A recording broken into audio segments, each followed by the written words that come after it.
episode is going to cover and deal with the issue of the difficulties people face unplugging their network of friends and loved ones when it comes to this type of information. Complaining that they find a high level of difficulty in communicating this type of information and this type of what people call conspiracy to their network of friends. They tell me how people reject this information, people fight it, people laugh at you, people call you crazy, call you names. And this is very common when it comes to this type of thinking and this type of knowledge, and I faced it.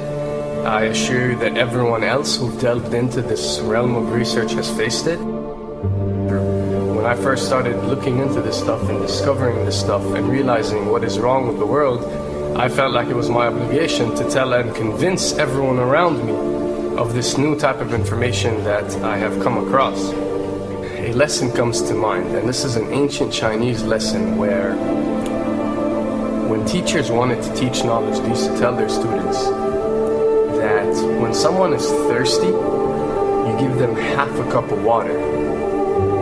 If they remain thirsty, then you supply them with the second half.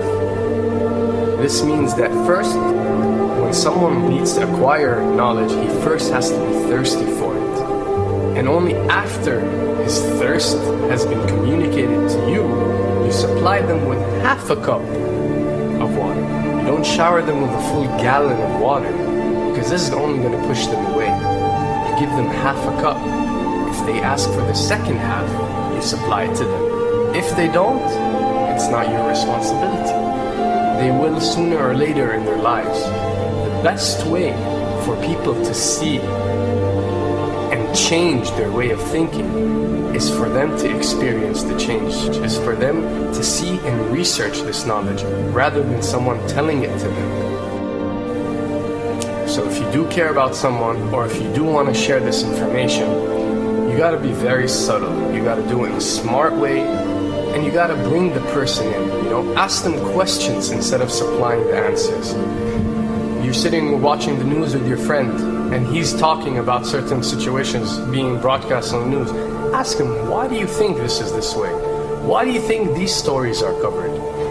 Through such type of discussion, rather than preaching, you will build a certain level of trust or a level of comfort between you and the desired listener. And this can help you now to take it to the next step, which is to facilitate ways for him or her to achieve or receive the knowledge that you find valuable. Then the ones who are ready to see and the ones who are ready to be unplugged will do so.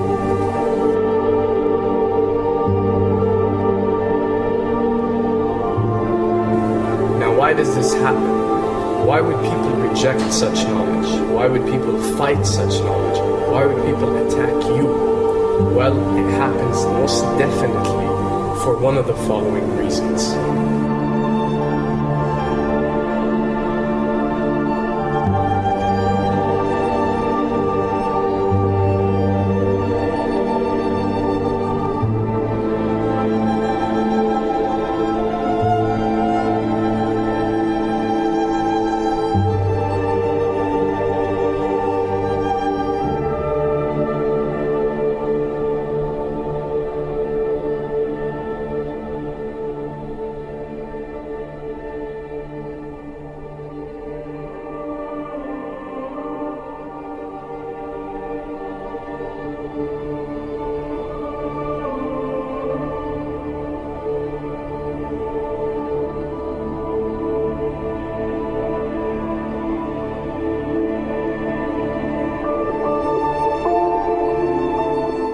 Have to understand, most of these people are not ready to be unplugged.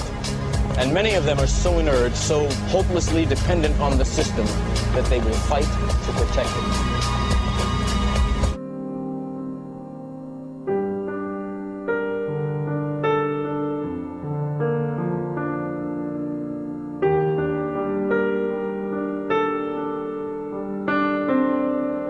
The greatest hypnotist on planet Earth is an oblong box in the corner of the room. It is constantly telling us what to believe is real.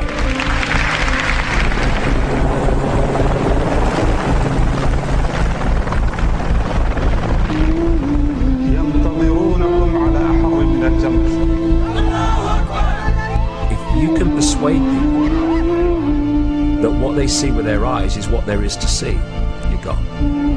Because they'll laugh in the face of an explanation that portrays the bigger picture of what's happening. And they have. Fox Noise today actually suggests the fires may have been started by Al-Qaeda. An FBI memo from late in June of this year is popping up this morning, and it's ominous.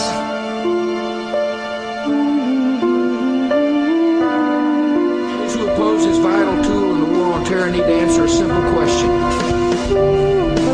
Which of the attacks I have just described would they prefer we had not stopped?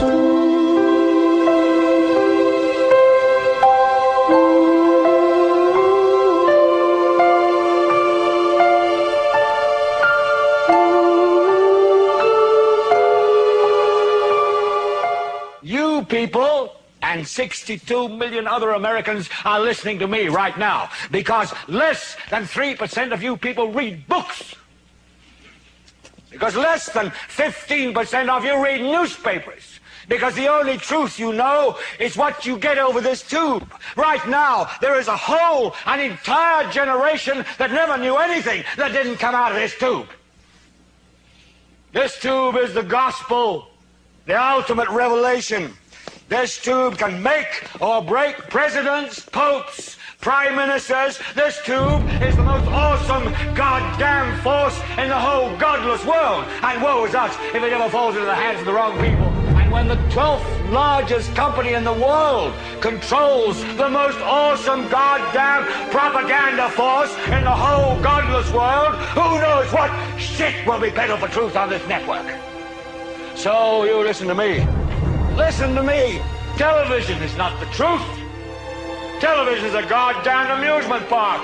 Television is a circus, a carnival, a traveling troupe of acrobats, storytellers, dancers, singers, jugglers, sideshow freaks, lion tamers, and football players. We're in the boredom-killing business. So if you want the truth, go to God. Go to your gurus. Go to yourselves. Because that's the only place you're ever going to find any real truth. Man, you're never going to get any truth from us. We'll tell you anything you want to hear. We lie like hell. We'll tell you that Kojak always gets the killer and that nobody ever gets cancer in Archie Bunker's house. And no matter how much trouble the hero is in, don't worry, just look at your watch. At the end of the hour, he's going to win. We'll tell you any shit you want to hear. We deal in illusions, man. None of it is true. But you people sit there day after day, night after night, all ages, colors, creeds. We're all you know. You're beginning to believe the illusions we're spinning here. You're beginning to think that the tube is reality and that your own lives are unreal. You do whatever the tube tells you. You dress like the tube. You eat like the tube. You raise your children like the tube. You even think like the tube. This is mass madness, you maniacs. In God's name, you people are the real thing. We are the illusion. So turn off your television sets. Turn them off now. Turn them off right now. Turn them off and leave them off. Turn them off right in the middle of the sentence I'm speaking to you now. Turn them off.